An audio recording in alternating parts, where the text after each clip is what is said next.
Hi folks, welcome back. Dennis Feitosa, also known as F Noodles, and today we're going to be talking about Sneako and why everyone online keeps saying he should be deported. Now, obviously, logistically speaking, Sneako cannot be deported. He's an American-born citizen.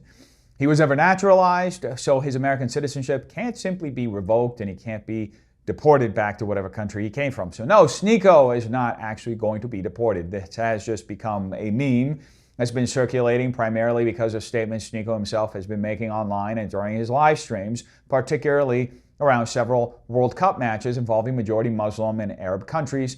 In fact, during one celebration in New York City, Sneako made a series of comments that many Americans interpreted as being fundamentally at odds with traditional Americanism, patriotism, and our identity.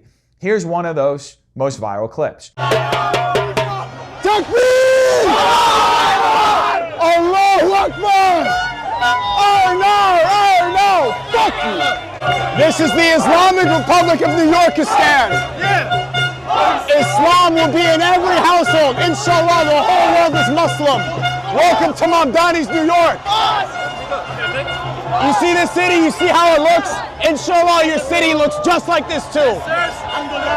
Now, I don't think it should come as any surprise why that clip has gone viral. In that moment, Sneako is essentially praying or asking for God to intervene and create an Islamic takeover of America. Whether he intended it as provocation, trolling, or genuine conviction is almost beside the point because millions of people interpreted it exactly that way. Now that said, realistically, America is not on the verge of becoming an Islamic nation. The United States has historically been shaped by Christianity, and Christian thought has profoundly influenced our legal system, our institutions, and our understanding of natural rights from the founding onward. But what Sneako is communicating here is emblematic of a broader concern that has been steadily growing throughout the Western world for years now.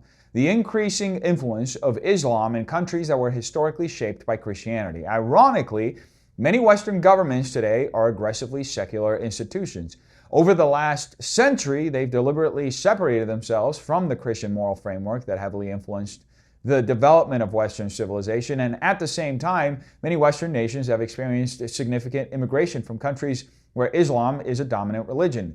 Thank you, neoliberal policies. Now, one of the concerns frequently raised by critics of those immigration policies is that some immigrants come from societies where religion and government are much more closely intertwined, and that some advocate for religious principles playing a greater role in public life. Historically, many Muslim-majority countries have incorporated elements of Islamic law into their legal systems, although the degree to which they do so varies dramatically from one country to another, unlike the American constitutional tradition, which separates church and state so that no religion governs the state itself. Many Islamic legal traditions have historically treated religion and civil government as deeply interconnected.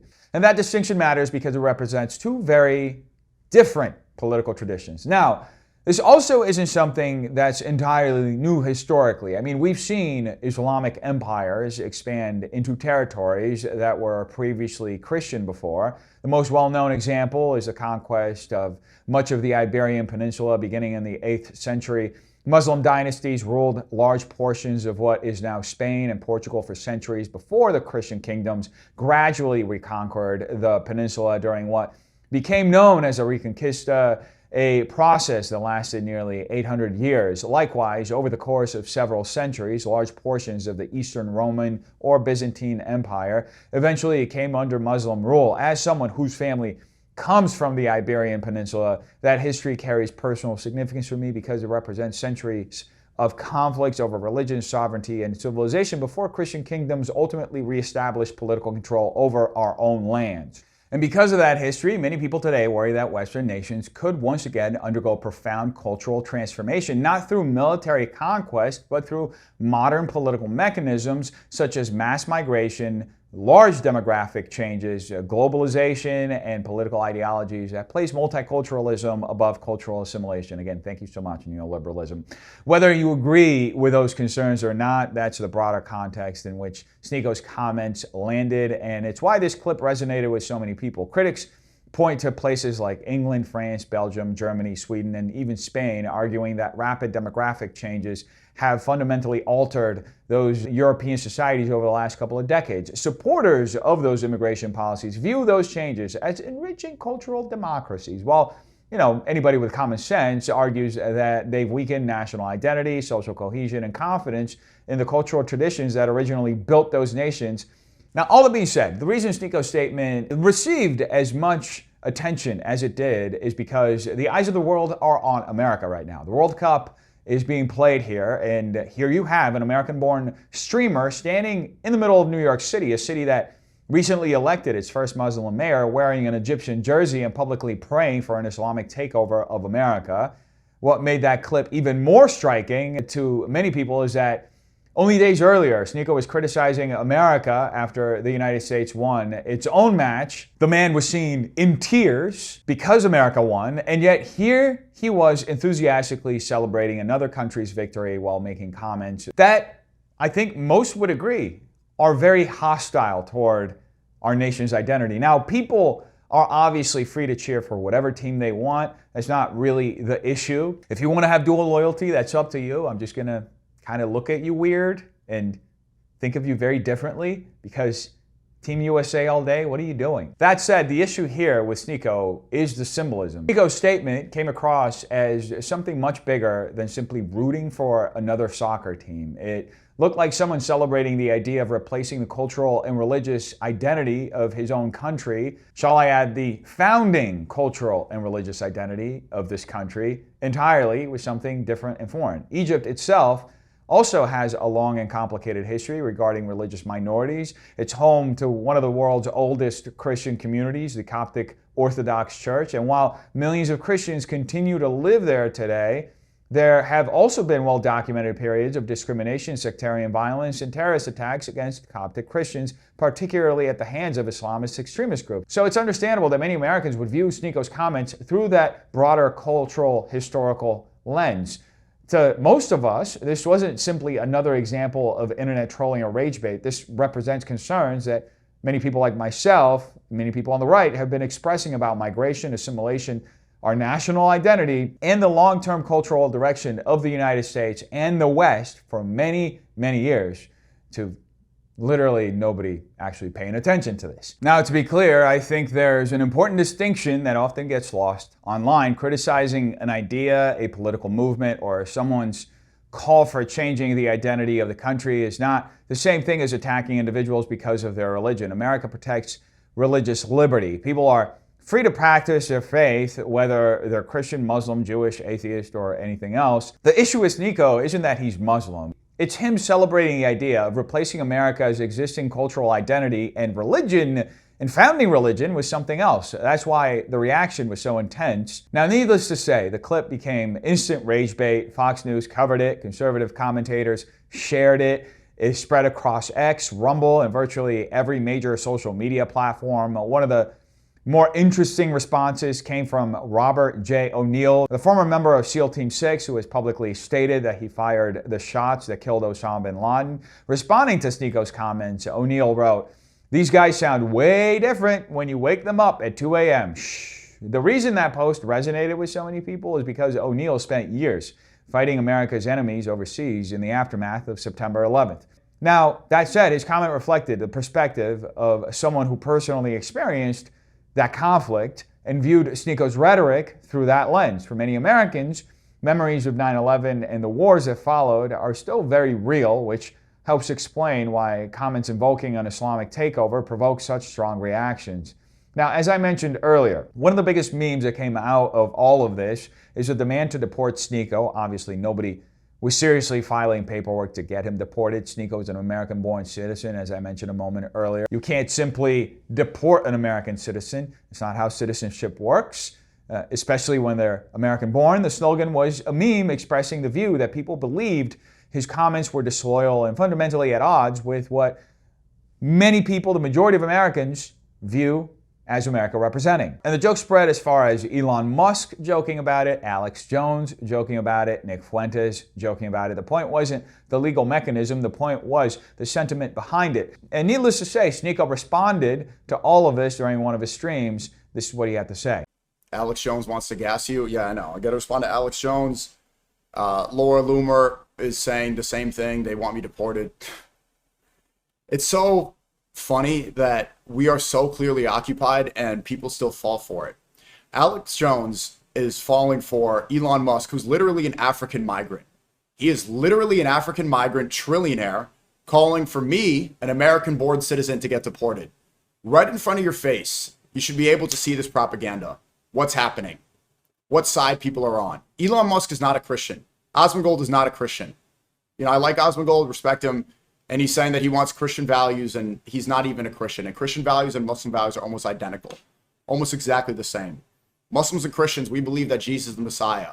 Jesus will return. Jesus will come to save. Jesus will defeat the Antichrist. And they still side with people that believe that Jesus is burning in feces and excrement in hell. They reject the idea of the Immaculate Conception. They reject the Virgin Mary. It's so clearly in front of you.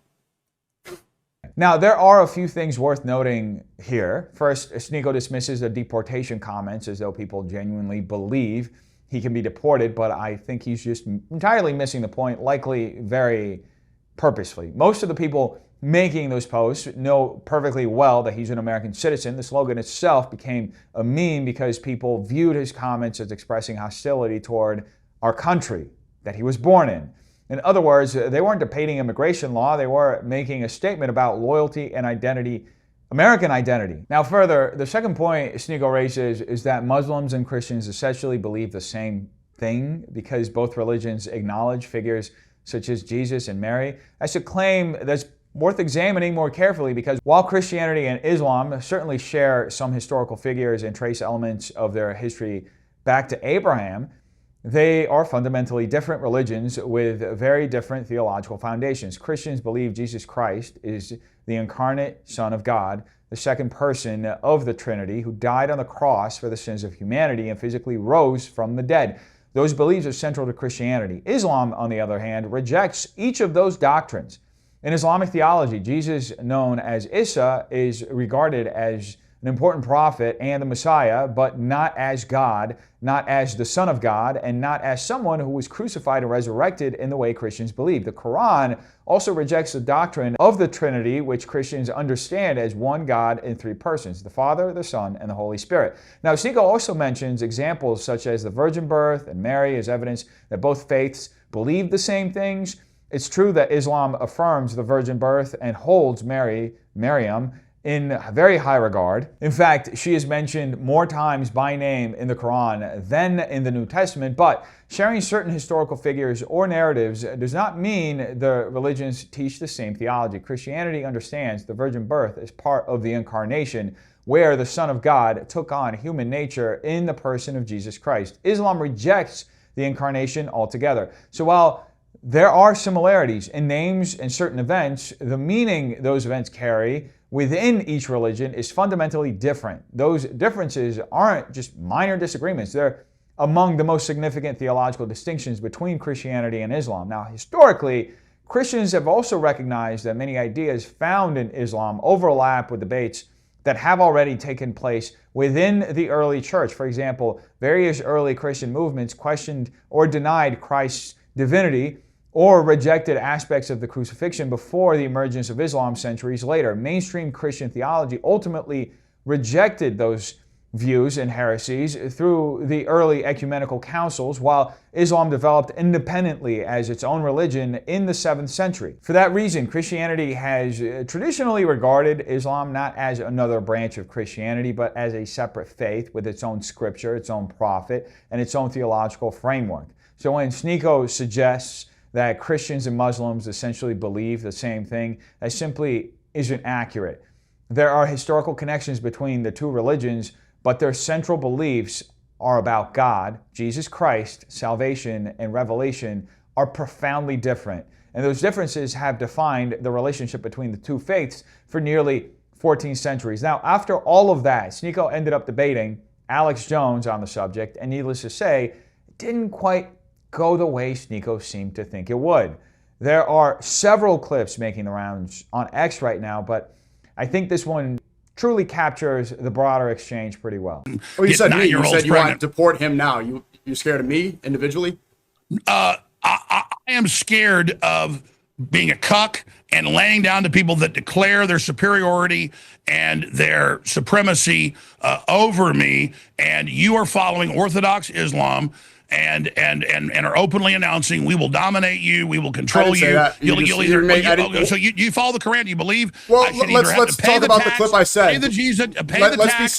Let's be specific about what I said. Head chopped off. Which way is it? Is it in the Quran? I pay the tax, I convert to Islam, or my head's chopped off. Which one is it? It doesn't say that. It doesn't say it. You said you read the Quran twice. It doesn't say that. I can show you 1,000 imams reading the hadiths of the Quran. No, there's three things. Hadiths are not in the Quran. You clearly haven't read it if you think hadiths are in the Quran. So because you don't know about Islam, let's talk about Muslim scholars.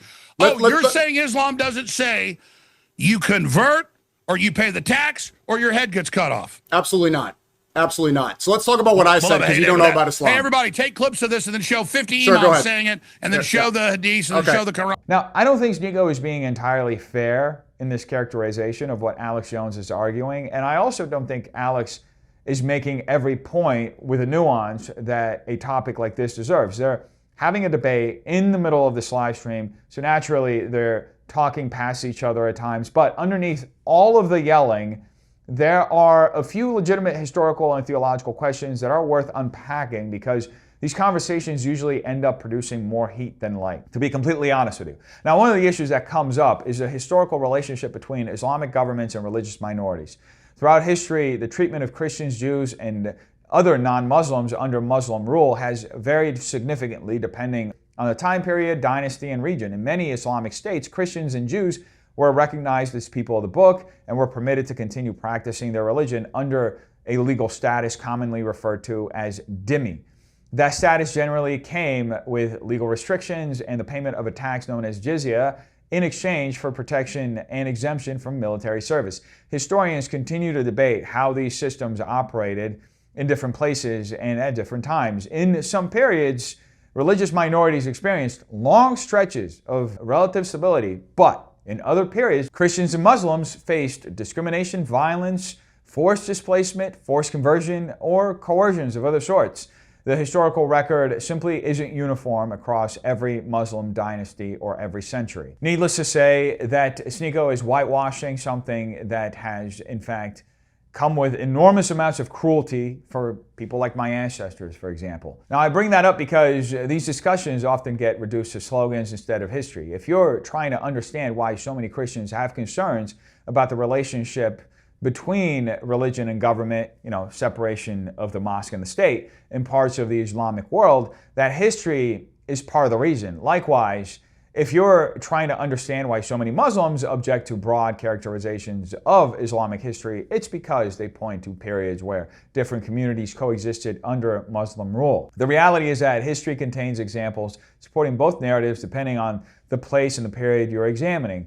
That's why it's important to be specific rather than treating 14 centuries of history as though it were one continuous experience. Now, another term that's frequently thrown around in these conversations is infidel. The word itself is often used in English as a catch-all description for someone outside of the faith, but the Arabic term that appears in the Quran is kafir, which literally refers to someone who rejects or conceals the truth of God. Like many religious terms, its interpretation and application have differed among scholars and across history. Some passages in the Quran discuss warfare in the context of specific historical conflicts during the lifetime of Muhammad, while other passages emphasize peace, justice, and religious commitment. Because of that, Muslims have long disagreed over how certain verses should be understood and applied.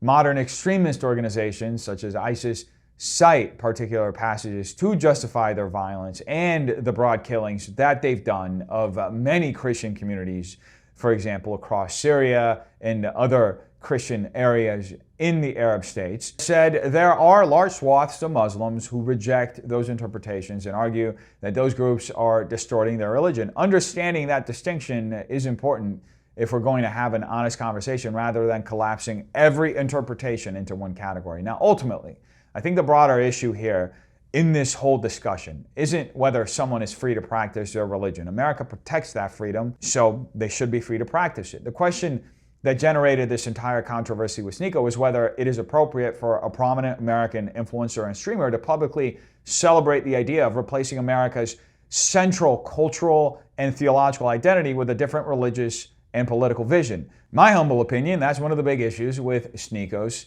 statement, and I think it harkens to a larger national conversation we've been having about this country's identity, assimilation, patriotism, mass migration, and the future direction of America. Regardless of where you stand in those questions, it's hard to deny that Sneako succeeded in provoking exactly the reaction he was looking for. Now, anyway, folks, you tell me what you think in the comments down below. I hope you have a terrific day, and if you enjoyed this video, don't forget to like, subscribe, and share it with someone you think could enjoy having this conversation. I hope you have a terrific day. Take care. Peace.